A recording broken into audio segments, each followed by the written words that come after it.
And you're listening to Greek Speak on WSYC 88.7 FM from Shippensburg University in Shippensburg, Pennsylvania. The weather outside is 49 degrees and sunny, and tonight's low will be 30 degrees, mostly clear conditions. Today we are joined by two guests from the Kappa Sigma fraternity, so brothers of our own. It is Mike Castle and Brett Organtini. So for Mike Castle, he is a second semester senior studying criminal justice, and he joined Kappa Sigma in the spring 2023 semester. He has previously served our chapter as risk management and guard, and he was involved in street hockey and ice hockey from freshman year until junior year, and he had to stop due to injuries and his pursuit of a career in law enforcement. He comes from a long line of military and law enforcement backgrounds. His recently deceased grandfather, Bill Castle III, and Pete Castle were his main influencers for wanting to pursue a career in law enforcement. He hopes to one day be a master canine handler and perhaps try to run a family business, Castle and the K9 again. Brett Organtini is a second semester senior pursuing a degree in criminal justice, and he also joined in spring of 2023. He was guard and now runs the judicial board chair for the organization. Not any organizations currently that he's involved with outside of Kappa Sigma, but he was once on the rugby team. He served in that position until spring of 2024 year. He is pursuing a career in law enforcement, and he is currently set to go to the Pennsylvania State Police Academy in June. Brett and Mike, thank you guys both so much for coming on the show. We are happy to have you. Thank you so much for having us. Thank you. Yeah, so just to start it off, I mean, of course, with both of your backgrounds in criminal justice and law enforcement, that's going to be a huge focus of this episode. But I definitely want to make sure we start off, as we always do, with the Greek life component of it. So we're going back 3 years on this question, but I always start off first. Why did you pursue going to Shippensburg University? And then secondly, why were you interested in Greek life? Either of you can go first. I guess I'll go first. One of the biggest things for me was my mom is an alumni from Shippensburg University, so that was a very big influence for me to go here. I remember when I was younger, I would always have to go with her to school when she had night classes, and then she would drive me to ice hockey right after. So I'd be sitting in class with her in the education department in Shippen Hall, which is basically my home because the criminal justice department's on the third floor on the other end. So that was one of the biggest influences for me. And then I just liked how close it was from home, too. I'm only 30 minutes south from here in Mechanicsburg, so I'm kind of used to this area, and it's just a nice area to go to school at. Yeah, and segueing off of that, how'd you get interested in Greek life and Kappa Sigma?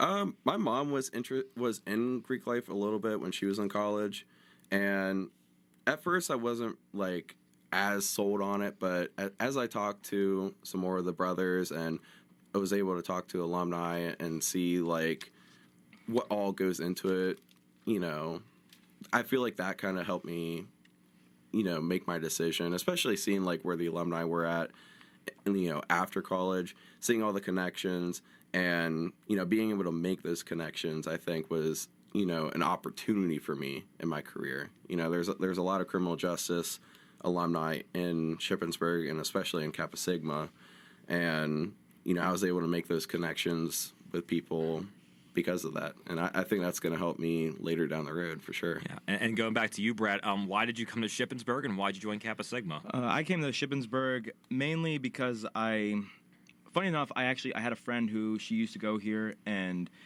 she'd invite me up a couple times, and I actually made a couple friends while I was here, and they were also pursuing criminal justice, told me how great the program was, and made so many connections with so many professors, and I just thought, how can I not come here? Right. So, and it was that distance far enough where I can get the college experience, but it's not too far away where I'm like, okay, I feel like I'm way too far away from home. If I need to go home, I can go home for a day and then come back, and then that was how I decided to come here, and I haven't looked back since. I've more than happy with my decision here. And I got into Greek life actually because, funny enough, before I came, I was kind of anti-frat, anti-sorority. I didn't, because I didn't feel a need to. But similar to Mike, my mom was in Greek life, and then I just figured when I met some of the guys, I met them through my roommate actually, And I just thought these guys are so laid back, so nice. They're very welcoming. They're not at all what you'd think that they are when you hear frat brother or Greek life. And I just thought, I want to be a part of this organization. Who was no your doubt. roommate? He's not here anymore. His name was Jacob. Okay. But yeah, they tried to get him to rush, and he couldn't at the time, unfortunately. Yeah. So Okay. Yeah, no, I actually know these guys very well. I know that it's often a conversation that we've had on the show, especially over the last couple of weeks, as we've had people like Derek Whitmer and Aubrey from last week, who are people that have joined much later than me. And obviously, Luke, you were a year after me. You joined as a sophomore, the second semester of your sophomore year, whereas I joined my second semester of my freshman year. And these are two guys that were in my new member class, and there's not too many of us left. I was actually looking at it the other day, and I'm like, wow, we had a class of 16 guys, and it was a pretty even split between like freshmen and sophomores.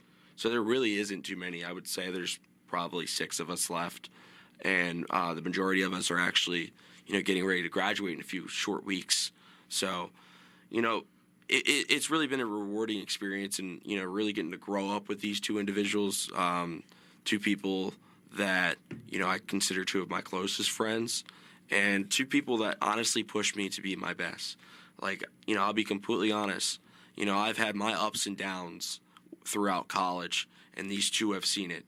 These two have had the courage to come to me and be like, hey man, we don't think you're doing that right, but let's work on it, and let's work on it together. And these two don't know how much I appreciate that. I could remember I had a conversation with Brett in our chapter room. We were having a disagreement on something, and with Mike, we were actually at the dining hall, and we were having a disagreement, and we just simply came together and just talked. And I think that's what it's all about, is the relationships that you establish with these people.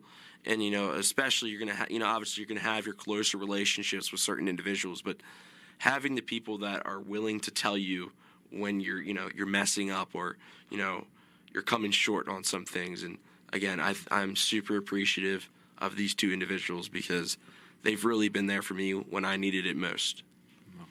And I want to go continuing with that experience, the new member process for you guys. That was a group of 16, which we haven't hit 16 yet since then. We've hit 15 a couple times, but so we've been close. But what was that like, going through the process and being around 15 counterparts as you were going through it in spring of 23? Brett, I'll let you go first on this one. That's actually a good question I haven't thought of in a while. It was a very new experience for me. Like I said, I didn't even know that new member process was even a thing. I was very new to... Yeah, sorry about that. I dropped my phone in the studio. It's all good. Very new to Greek life in general, but it really felt amazing, because you get to grow with all these new members along with each other, and really, once when you guys become brothers, then you guys are brothers for life, and you get to learn together. Maybe even in some cases, maybe if you fail or something, you fail together, and you guys learn off of each other. And like I said, I just had an amazing time. It was something new, but I wish I could do it again. Yeah. My experience was, it was very interesting. I loved it. I was very skeptical at first about joining Greek life, because I was obviously a freshman. I was more focused on, grades, I don't want any distractions yet. But, meeting some of the people that were interested in rushing Kappa, I met them through ice hockey.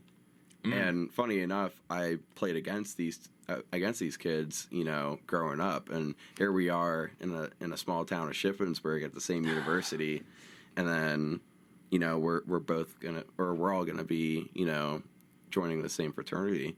It was a lot of unsettlement. I feel like I was very uneasy about it at first, because I didn't know what I was getting into, but talking with the brothers again, that communication, I know Drew was just talking about that, being able to talk to the brothers and, see how it is on the inside, how everyone is as a brotherhood.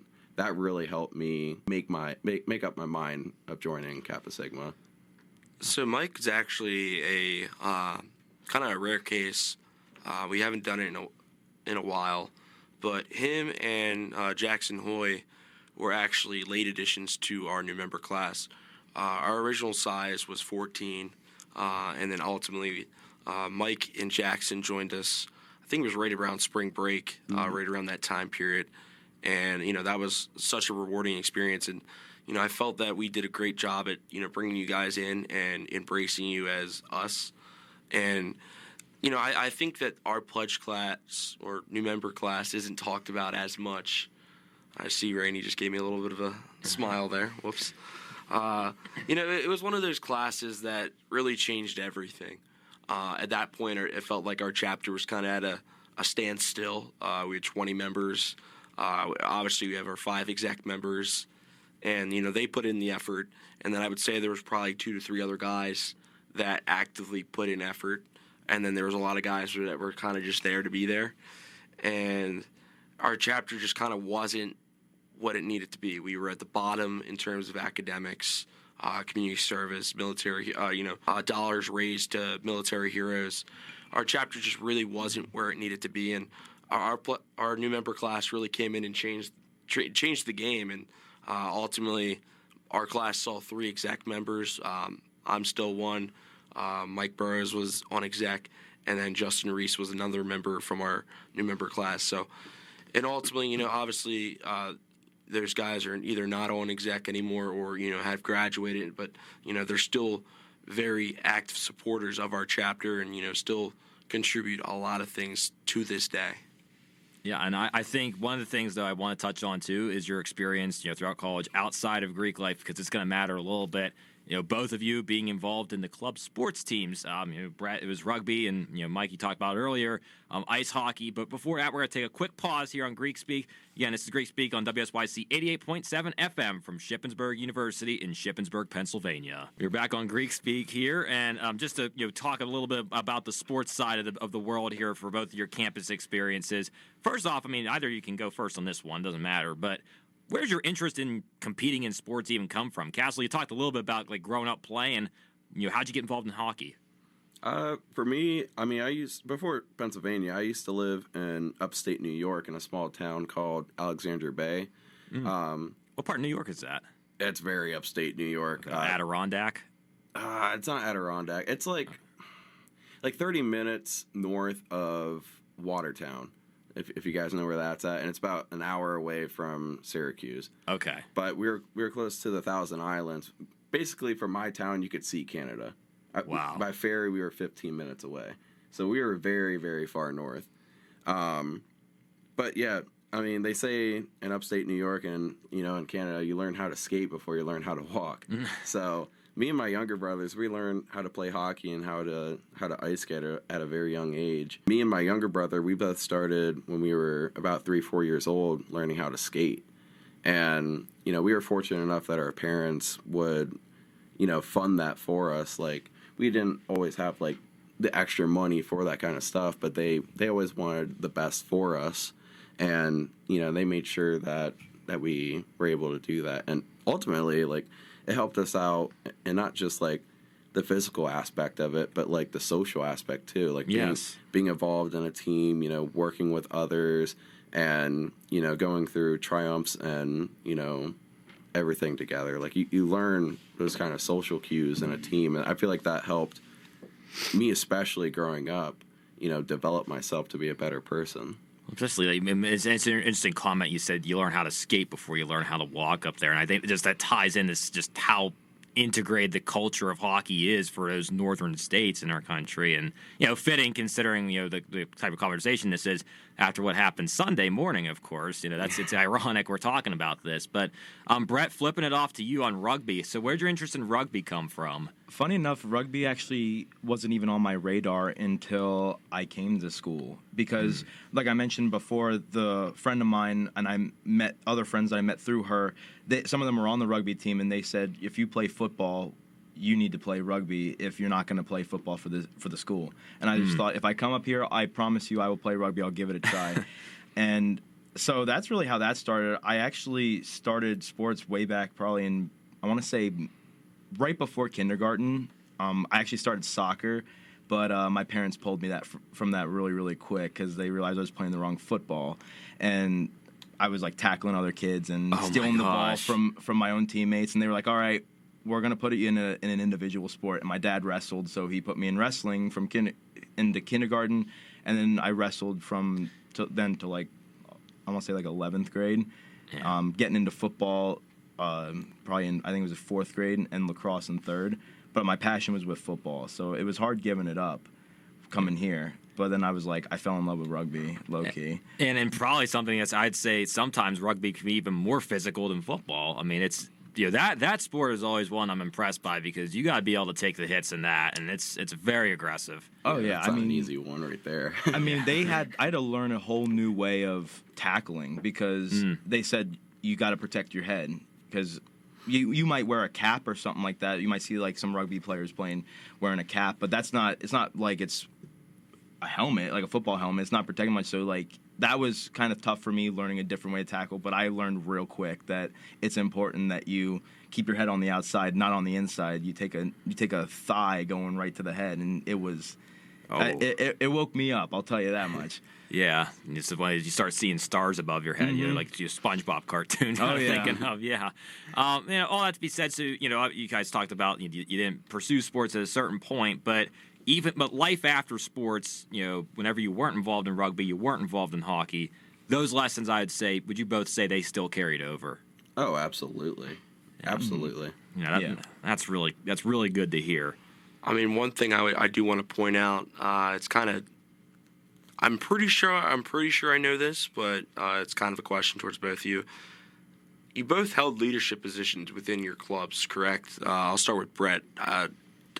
Weren't you secretary maybe, and then you moved? I want to say you were vice president at one point. You are correct in that. I was actually the treasurer first, and then I quickly moved up to vice president. So it was, honestly, I felt like I was doing a lot of what the president was doing, or that's how I kind of met Dylan Curtis, actually, because I had a lot of meetings with him. But interesting. It was all right. I knew I didn't really want to run again, and that's, unfortunately, I had to step away from it anyway, but it was still a fun position being VP at one point. And then Mr. Castle? Yeah, for ice hockey, when we first started the team here, well, restarting the team, I should say, you know, I held the position of secretary for the Shippensburg ice hockey team, and it was interesting because I never really held those kind of roles before, so it was a very big learning curve for me, and, you know, as well for, you know, Brody and Jordan. But we all kind of just collectively worked together, you know, in that aspect. Not one of us didn't exactly just do one job. We all kind of got together in the dorm rooms, and, you know, we would order pizza and be like, okay, what forms we got to fill out now? Like, you know, it was a lot of paperwork, a lot of emails, a lot of calling to try and figure out, you know, ice slots, you know, paying referees, and, you know, the biggest thing, getting numbers on the team. You know, we struggled for a long time just trying to get, you know, people on the team, but and that ambition to start something new and even restart it. Like we had the guys who were looking to start SIGTAL last year. Like Andrew and I both talked to them, and I just say you're amazed at the level of paperwork and organizational, you know, stuff that they have to do. You know, for their case, they're looking at their national headquarters, and for your case, like the logistical challenge, like you said, recruiting, number one. And then number two, you're renting out facilities and whatnot. And I think the most impressive thing about the hockey team is, you know, just to practice, they got to go 45 minutes down the road. Oh yeah, and that is a level of commitment that I can't even imagine them undertaking. But no, I'm glad to hear that those experiences, like you guys have said, they were worthwhile, and especially in your case, Mike. I mean, the fact that you were able to help launch something new, and you're sitting there in the command center of a dorm hall, you know, executing these big decisions. I mean, you're going to remember that until you're 88 years old, probably. Oh, yeah. You know, that's incredible. But now I think it's time to get into the, you know, kind of the meat and potatoes of this show. And that is both your backgrounds and both of your interest in criminal justice and law enforcement, because that's kind of the selling point for why I think we wanted this episode at this point in your careers, at least in your college educations, as you're looking towards the next step. So either of you can go first on this one, but where did your interest in serving and protecting and being in law enforcement come from? So, like I said before, my family comes from a very long line of military and police background. My dad served 20 years in the Army, as a Chinook pilot, and my grandfather, Bill Castle III, he was chief of police, and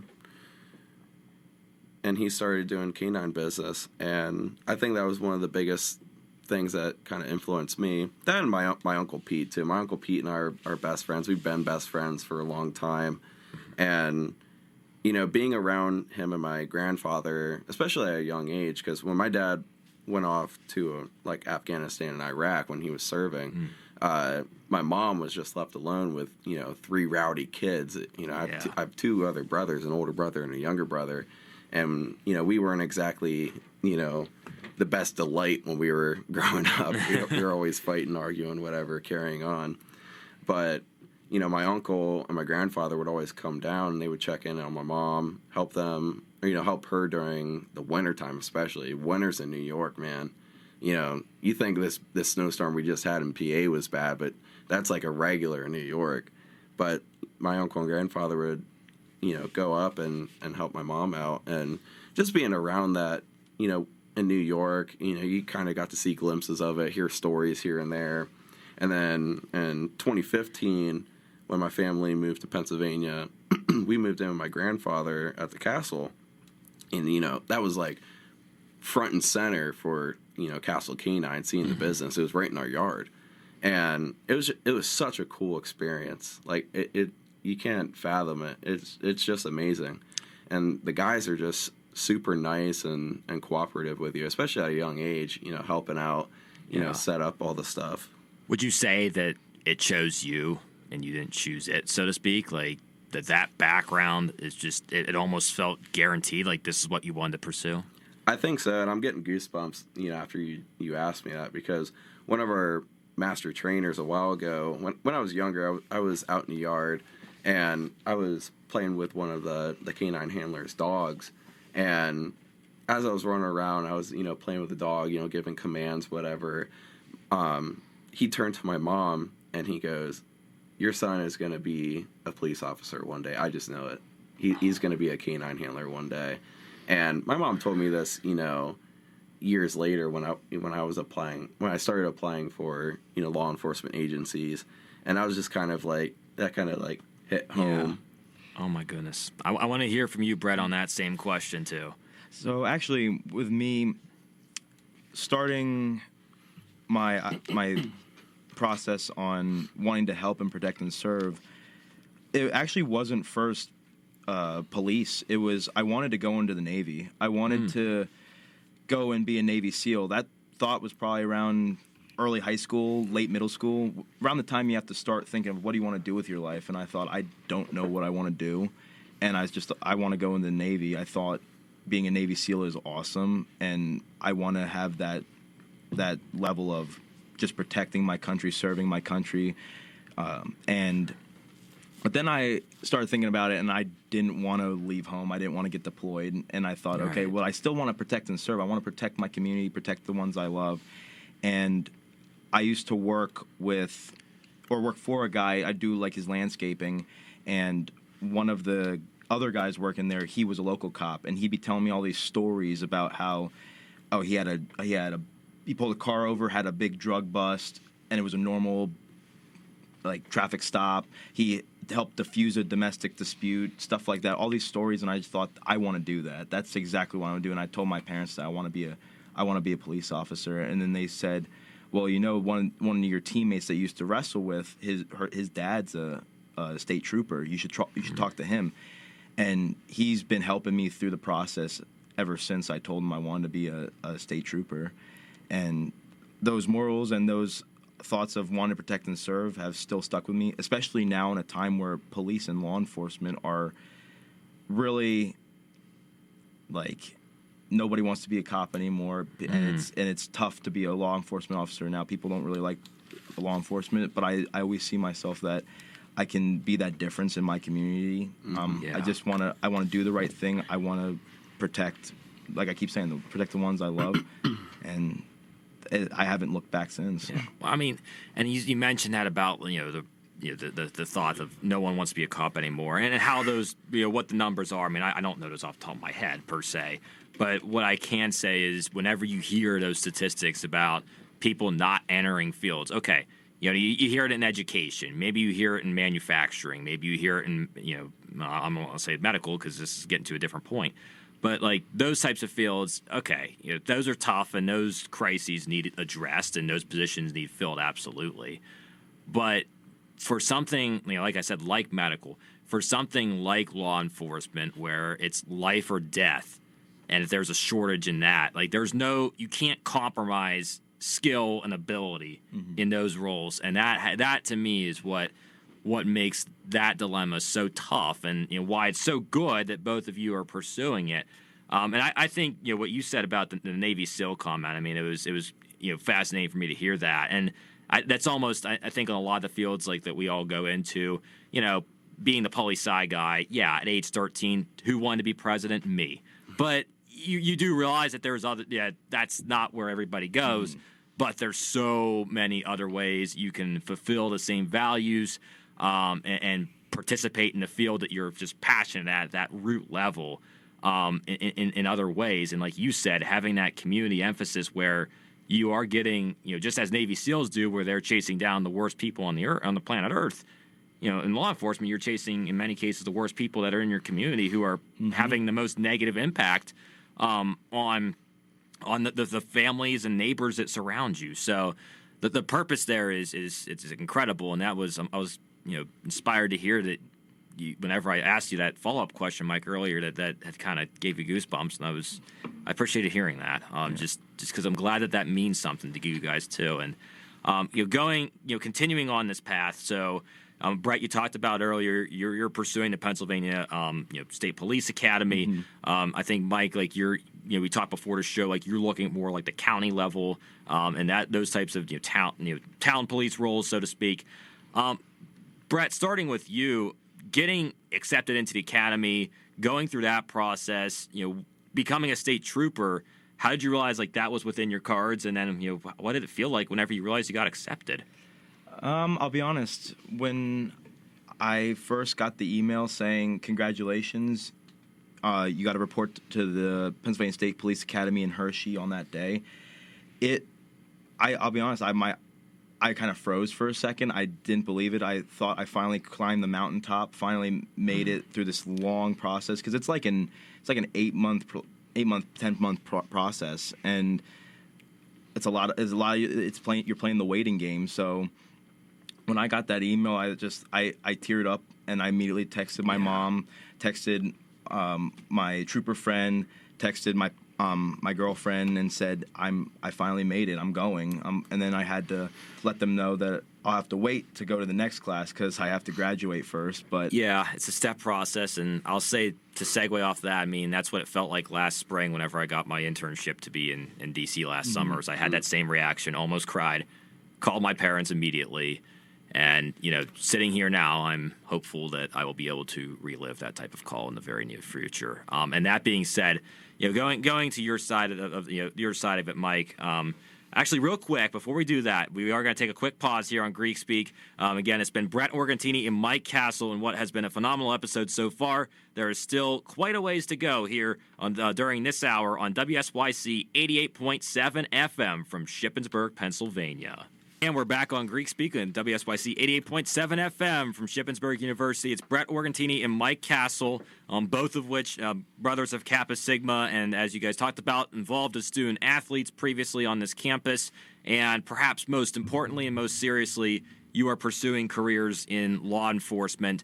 We just heard from Brett, who was accepted into the Pennsylvania State Police Academy. And Mike, I want to hear about you because, like we talked about, it is that more local level you're looking at. What's your hopes here for the future? So right now I'm training for the process for the consortium test for Cumberland County. And basically I'll just kind of give like a little, information on that. Like all I have to do is go in in, late March and take a physical and written test. And then, depending on that, if I score well on that, then I can apply to any of the police departments within Cumberland County. And, hopefully one of them picks me up, to do, pretty much the same process that Brett has gone through with interviews, polygraph, and whatever else, background investigation. So right now I'm thinking about applying for North Middleton Township, which is where my uncle's at right now. Oh, okay. And he's actually on his way out probably soon. So, I just feel like it'd be nice to, carry on the Castle legacy of, having a new generation of police officers in the family. And, like I said before, I want to, try and get into canine handling, as my grandfather, did that for an extensive period of time. So, I feel like getting into that, as I already have some background knowledge in it, I feel like I have a lot to offer for the community, my community, and, I have a lot of knowledge on it already, and I'm just ready to apply that knowledge in my community and see what I can do. Yeah, so I mean, obviously you talked about the knowledge that you have and the knowledge that you've built through all of your experiences, whether it's sitting and, learning from your family, all those little experiences. That's a situation where I think, like, a lot of the times I pick up information when I'm not intended to, if that makes sense. Mm-hmm. Like, I'm sitting in a room and I'm just kind of observing. Yeah, being a sponge. Exactly. I learn more that way rather than you saying, all right, take notes and listen to what I'm saying. Mm-hmm. But that's just kind of how I naturally run, and that's completely okay. But, I do want to kind of connect it back to the criminal justice department here at SHIP. So obviously you guys have went through that department. What experiences have you learned throughout your 4 years at Shippensburg, that you will be able to take from the classroom and really apply to, your everyday life? Whoever wants to go, that's cool. All right. Well, actually, funny enough, last semester I had an internship with campus police, and I was able to soak up a lot of the information that the officers gave me. I did a lot of job shadowing, wrote some tickets, and just went on some trips if we had to go to Harrisburg and drop off some sort of kid or something like that. It was just being there and having them tell me, oh, always, eyes always open. You never know what can happen. Even something small like, just if you see something that's not right, say something.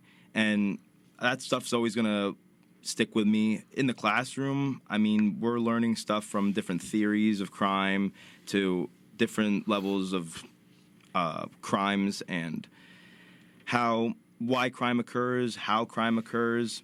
And it's really just kind of priming the brain, getting it ready for when you go off, and then you're actually living some of this information that you learn about. So that's what I will really take with me as I go off into the field of law enforcement. Mike? Yeah, I mean, Brett kind of, hit it off the bat right there. Everything you learn in the classroom kind of prepares you for, what you're expected to see in the field. And that's what the professors are, mainly trying to instill in you is like, hey, like what we're learning in class, like pay attention to it because, it may seem small or it may seem, funny or stupid, but, this stuff you will use and you will carry into the field. And, for the more serious stuff, like, I feel like every criminal justice student can kind of relate to this. Like when you're taking criminal law and you're learning about all the criminal laws, that's no easy task. Like there's a lot of them. There's a lot of specifics to it, and your attention to detail is what I feel like what matters most when you're learning this kind of stuff, and especially when we're out in the field, like applying it, in the field. Brett and I are really going to have that, attentiveness as Brett was saying. being aware of your surroundings, looking for things that, are not obvious. I just feel like those kinds of things you learn in the classroom. And then, Brett was very fortunate having an internship with SUPD. And I say I'm very fortunate to have, family that serves in law enforcement. So I kind of get that firsthand, knowledge there and get to experience it there too. And last year I didn't do an internship, but I went on a ride along in Carlisle. And I was so excited. Like, I got to the police department, had to sign some papers, and they put me in a squad vehicle, and the guy's just answering my questions. And, we're riding around, and he's just pointing out things I don't even see, things I don't even notice. And he's like, well, did you talk about this in class? And then he applies it right there in the moment. And just seeing, like, oh, I didn't even think about that, Yeah. Being able to apply, almost everything to what you're doing on the street, like on just a normal night in Carlisle. Mm-hmm. Yeah. Well, I mean, the word you talk about criminal law, and I guess it's innate in the title law enforcement. Like, having that understanding is so crucial. But I think what makes your position so impressive is that not only do you have to know the legal background, but you have to have the ability to enforce it while having deadly weapons strapped to you, while having handcuffs strapped to you, and let's just say this, you're not in environments where people love telling you how good of a job you're doing whenever push comes to shove in those moments. Yeah. However, part of being a police officer is you do get to interact with people who tell you how much of a good job you're doing a lot of times too. And that was kind of my segue, going back to Brett, whenever you mentioned having that internship with SUPD. Of course, SUPD's job is law enforcement. So much of it depends on having strong relations with the students. That way, whenever situations go bad, law enforcement knows that they can cooperate with the students, and there's a good working relationship between both parties, or not just students or whoever else might be involved. How did you get a sense of what the role of law enforcement is in community relations through your internship? Through my internship, I mean, honestly, it kind of starts in the classroom when we were learning about, community-oriented policing, making sure that you make those connections with the community. What we do here with SUPD, and I think even township police, but don't quote me on that, I don't know for sure. Stuff like around Christmas, they do like Shop with a Cop, where they have like the kids come in, they go to Walmart, and the kid has like a set amount of money, they shop with a cop. Just doing the smallest things too, and to improve those relations, because eventually that community will feel safer going to the police about things or anything that's going wrong in the community. Yeah. Brett, Mike, I'm sure you've seen that through your background, through your family background of the role in police and their community.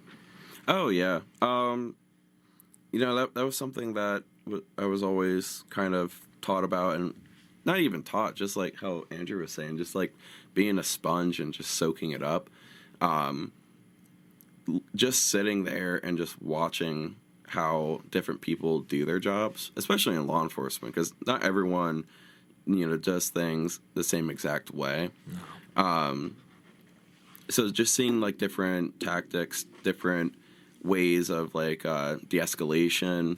One of the biggest things like for me is, Brett touched on it, is community-oriented policing, getting in touch with the community. That's something that I want to be very involved with. I want to kind of repair and mend that community relationship with the police, and help people gain trust and more confidence in their police.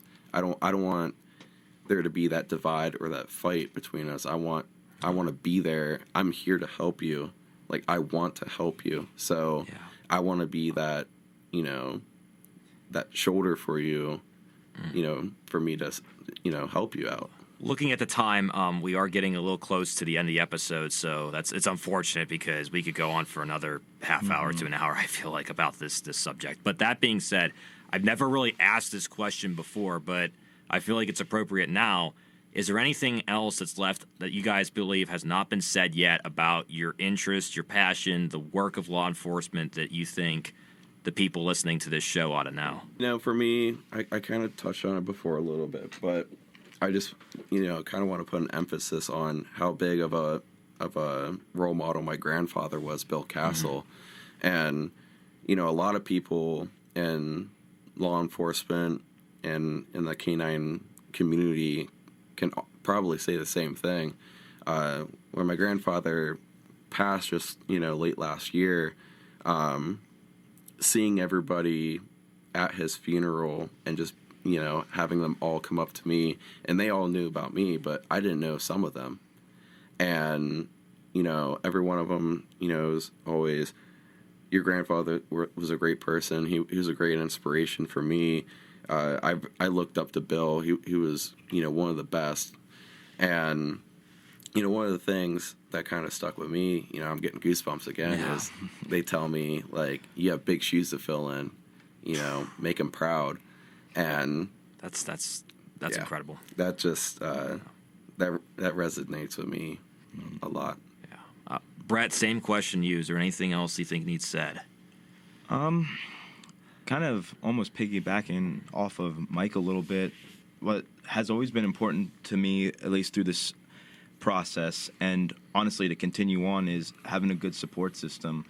I mean, my parents, my girlfriend's family, and all my friends too, they have been there, had my back. Not once. I mean, obviously my mom is a little nervous because of the field and what could happen, unfortunately. But not once have they ever said, this doesn't fit you, or get out of this field. They have never felt that. They've always had nothing but, you're going to be great, you're going to do amazing.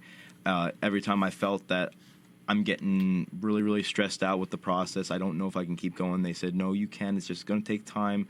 Go contact your, go contact my trooper friend. He'll help you out. And he'd always be like that reinforcer and be like, no, you're all good. It's just taking time.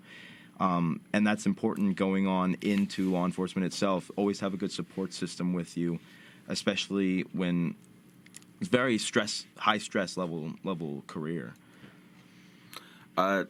Just like really quick too, I think having Brett by my side with this too has helped me out a lot. Him and I have been, best friends for the past 3-4 years. And, now that we're both, at the end, we see the light at the end of the tunnel.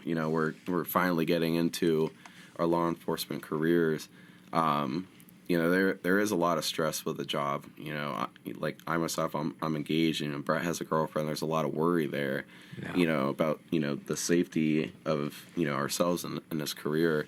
But honestly, having Brett, by my side to help me, through the ups and downs has helped me tremendously, mentally and emotionally going through this process. And, also training alongside him, we push each other too. Mm-hmm. So, I thank you, Brett, for, helping me out. You're a role model in my eyes, seeing where you're at right now and, where I'll be in the near future too. Wow. No, I got almost no words, man. I really appreciate that. But I'm the same way with you. I mean, like I said, when we run together early in the morning, maybe hit a lift. Mm-hmm. I mean, we push each other. I feel like I can only go so far, like doing this stuff by myself. But having each other to push each other, even when we think we can't do it, we just keep going, man.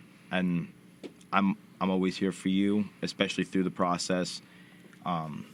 We've always been able to pick each other up when we were at our lowest in this process. So, and this has been an outstanding conversation. And as we're looking at the time, we're just going to take one more pause, and then we'll shift into the last portion of the show here on Greek Speak on WSYC 88.7 FM. Back on Greek Speak here for the final leg of our show, and it's been a heavy episode listening to both of you talk about this line of work. I mean, it's one that I'm impressed by the family ties. And that all of you said that, what both of you said that has gone into your passion in it. And I appreciate you guys for being so open about it on air.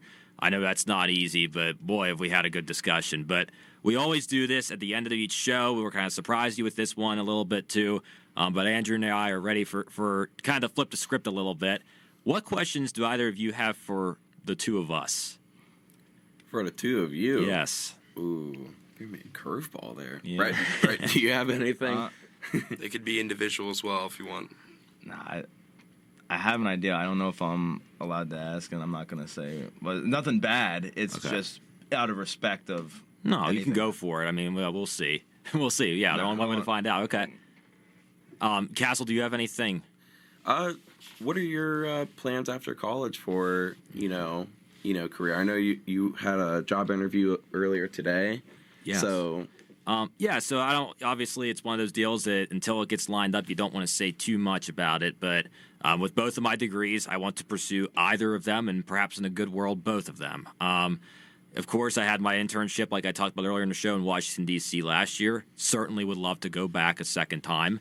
But nonetheless, I'm also open to, like I said, any role that I feel like fits my talents and applies all of my strengths, and I'm willing to take any opportunity that comes my way, especially between now and May 9th. absolutely. Yeah, I mean, it's a very complex question. It's something I think about a lot. Obviously, as May 9th is rapidly approaching.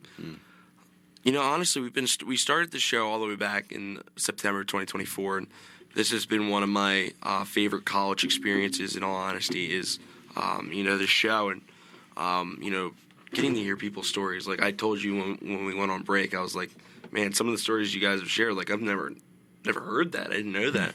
So I mean, obviously, I would love to connect off there, but I really want to go into like some type of sports communications, whether it's for radio or for a sports organization.